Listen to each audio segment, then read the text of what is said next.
نہیں، 10 محرم الحرام کا جو دن ہے یہ تو حضرت حسین رضی اللہ تعالی عنہ کے پیدائش سے پہلے بھی بہت سے بڑے بڑے واقعات اپنے اندر سمائے ہوئے ہیں۔ غرض یہ کہ 10 محرم الحرام کو جب اللہ رب العزت نے آدم علیہ السلام کو حکم دیا کہ اے آدم تمہارا ٹھکانہ جنت ہے، جنت میں تم لوگوں نے جانا ہے، لیکن جنت میں ساری نعمتیں تمہارے لیے ہیں، جنت میں ساری نعمتیں تمہارے لیے ہیں، جنت کی آرائش آرام کھانا پینا رہنا سہنا یہ تمہارے لیے ہے، لیکن اللہ رب العزت نے حکم یہ دے دیا کہ یہ ایک درخت ہے، اس درخت کے قریب نہ جاؤ،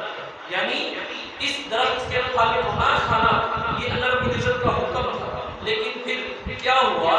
ان کی تقدیر کے اندر یہ لکھا ہوا تھا، تقدیر کے اندر یہ لکھا ہوا تھا۔ پھر شیطان نے حضرت آدم علیہ السلام کو اور حضرت اماں حوا کو ورگلایا اور پھر اس درخت کے پھل کھانے پر ان کو آمادہ کیا۔ اب آدم علیہ السلام سے جو غلطی ہوئی وہ بھولنے سے ہوئی کہ اللہ کا حکم بھول گئے، جس کی وجہ سے وہ درخت کا پھل کھا لیا۔ تو پھر اللہ رب العزت نے کیا کیا، اس ناراضگی کی وجہ سے اللہ رب العزت نے آدم علیہ السلام کو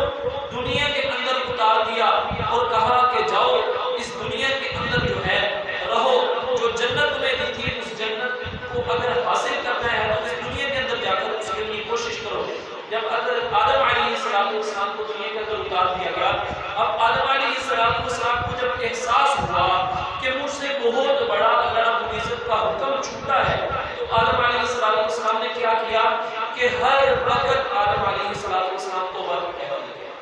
ہر وقت اللہ رب العزت سے معافی مانگنے کی کیفیت میں، ہر وقت اللہ رب العزت کے سامنے عاجزی اور انکساری کی کیفیت میں رہتے تھے کہ اللہ رب العزت مجھے اس جو ہے جو مجھ سے گناہ ہو گیا اس کی معافی مجھے دے دے۔ تو آدم علیہ السلام ہر وقت معافی مانگتے ہیں۔ غرض یہ کہ کئی مہینے اور کئی سال گزر کے آدم علیہ السلام کو معافی مانگتے ہوئے، لیکن جس دن اللہ رب العزت نے آدم علیہ السلام کی توبہ کو قبول کیا وہ دن 10 محرم الحرام تھا۔ پھر میرے محترم بھائیوں اور دوستوں، نوح علیہ السلام نے 950 سال سوچنے کی بات ہے، بہت بڑا عرصہ اور بہت لمبا عرصہ بن جاتا ہے۔ 950 سال اپنی امت کو شرک اور بدعت سے منع کر کے اللہ رب العزت کی عبادت کرنے پر دعوت، اللہ رب العزت کے حکم ماننے کی طرف اپنی امت کو بلاتے رہے 950 سال۔ جب 950 سال کے بعد ان کی امت نے ان کی بات کو نہیں مانا، بجز چند آدمیوں کے جو 80 اور 82 اتنی تعداد بتائی جاتی ہے، انہوں نے نوح علیہ السلام کی صرف بات کو مانا، تو اللہ رب العزت نے نوح علیہ السلام کو حکم دے دیا، اے نوح ایسا کرو کہ کشتی تیار کرو، اس علاقے کے اندر پانی کی بڑی قلت ہوگی۔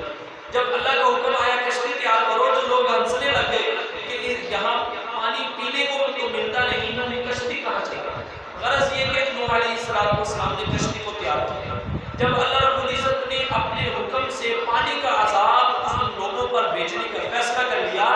تو پھر آسمان نے بھی پانی برسایا، زمین نے بھی پانی جو ہے اپنے اندر سے نکالا، اور پھر جو ہے پہاڑوں سے بھی پانی نکلا، ہر طرف سے پانی ہی پانی ہو گیا۔ حضرت نوح علیہ السلام نے اپنے بیٹے کو کہا، بیٹا دار اسلام کے اندر آ جاؤ، ورنہ جو ہے تم اللہ کے عذاب سے بچ نہیں پاؤ گے۔ نوح علیہ السلام کے بیٹے نے کہا کہ یہ اتنے بڑے بڑے پہاڑ ہیں، پانی آئے گا میں پہاڑ پر چڑھ جاؤں گا۔ غرض یہ کہ اس قدر پانی آیا کہ اس پانی نے پہاڑوں کو بھی اپنی جو ہے لپیٹ میں لے لیا، پہاڑوں کو بھی ڈبو دیا۔ تو جو لوگ نوح علیہ السلام کی کشتی کے اندر سوار تھے صرف وہ بچ گئے، کچھ جانور تھے کچھ انسان تھے۔ تو اللہ رب العزت نے نوح علیہ السلام کی کشتی کو پانی کے اوپر جو ہے اس طرح محفوظ رکھا۔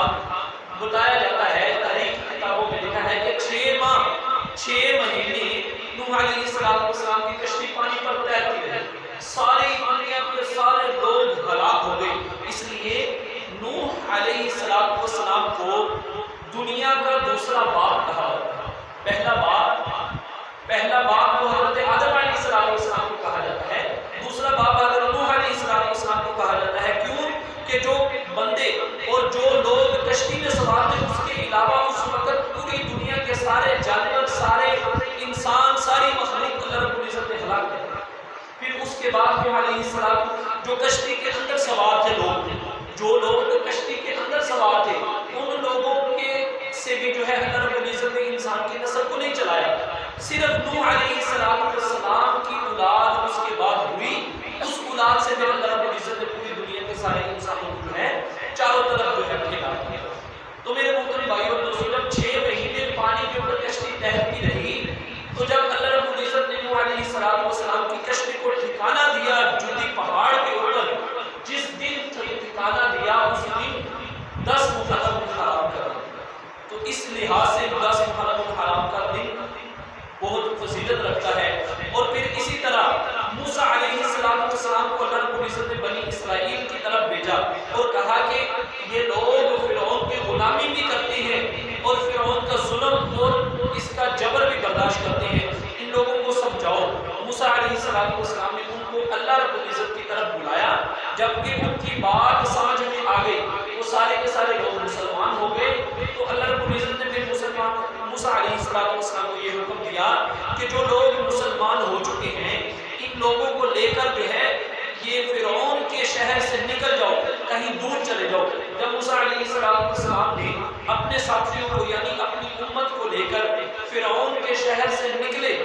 تو جب نکلے فرعون جب صبح اٹھا اس کو پتہ چلا کہ سارے بنی اسرائیلی وہ تو چلے گئے، اب جو ہے ہماری خدمت اور ہمارے کام کاج کون کرے گا؟ فرعون نے اپنا 70,000 کا لشکر، مختلف روایات ہیں، بعض کہتے ہیں کہ 1 لاکھ کا لشکر تھا۔ غلط یہ کہ فرعون نے اپنے لشکر کو لیا، بنی اسرائیل جو حضرت موسیٰ علیہ السلام کے امتی تھے ان کی پکڑ کے لیے، ان کو پکڑنے کے لیے فرعون نے جو ہے ان کا پیچھا کرنا شروع کر دیا۔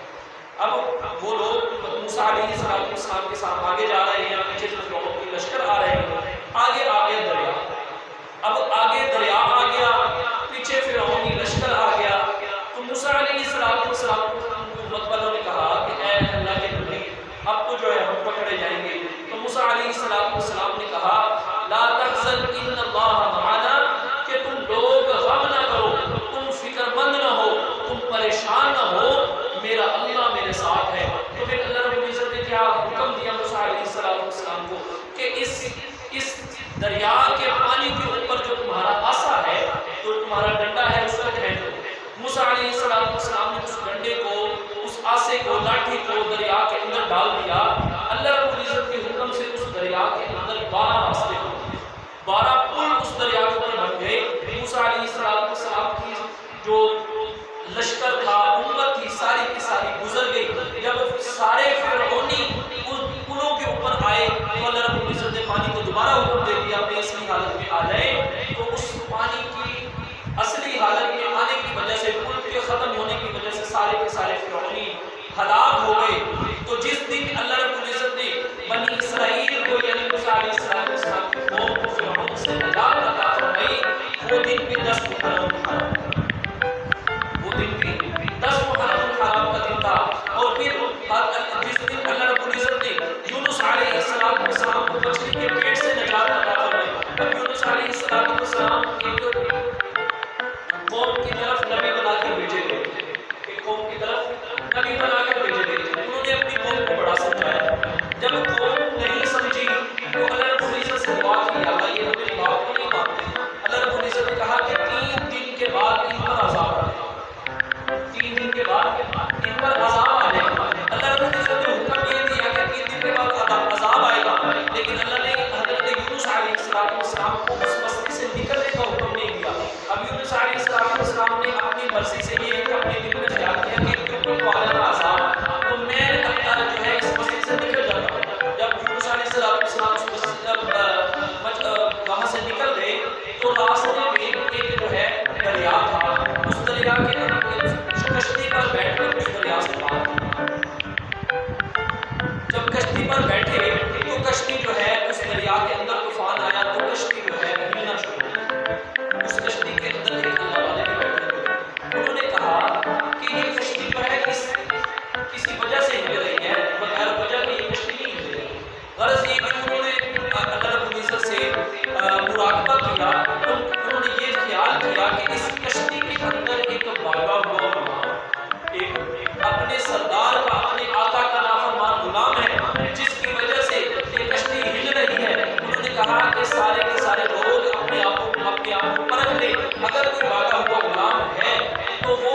دریا کے اندر یا سمندر کے اندر چھلانگ لگا دیں تاکہ ساری کشتی ہلاک نہ ہو۔ تو یونس علیہ السلام سمجھ گئے کہ میں نے اللہ کا حکم نہیں آیا تھا، میں پہلے ہی اس بستی سے نکل گیا ہوں۔ تو یونس علیہ السلام نے اس کشتی سے دریا کے اندر چھلانگ لگا دی، تو آگے مچھلی کے لیے منہ کھولا ہوا تھا، وہ مچھلی کے پیٹ کے اندر سیدھا چلا گیا۔ 40 دن مچھلی کے پیٹ کے اندر یونس علیہ السلام رہے، اللہ رب العزت سے توبہ استغفار کرتے رہے، تو اللہ رب العزت نے یونس علیہ السلام کو اس مچھلی کے پیٹ سے جب نجات عطا فرمائی، جس دن اور جس تاریخ کو نجات عطا فرمائی، وہ تاریخ بھی 10 محرم کا تھا۔ تو اسی طرح میرے محترم بھائیوں اور دوستوں، بہت سی واقعات ہیں کہ جو واقعات 10 محرم الحرام کو پیش آئے۔ اسی طرح آتش نمرود سے ابراہیم علیہ السلام کو نجات، جب نمرود نے ابراہیم علیہ السلام کو آگ میں پھینکا تو 40 دن حضرت ابراہیم علیہ السلام آگ میں رہے۔ تو جب جس دن آگ سے نجات عطا فرمائی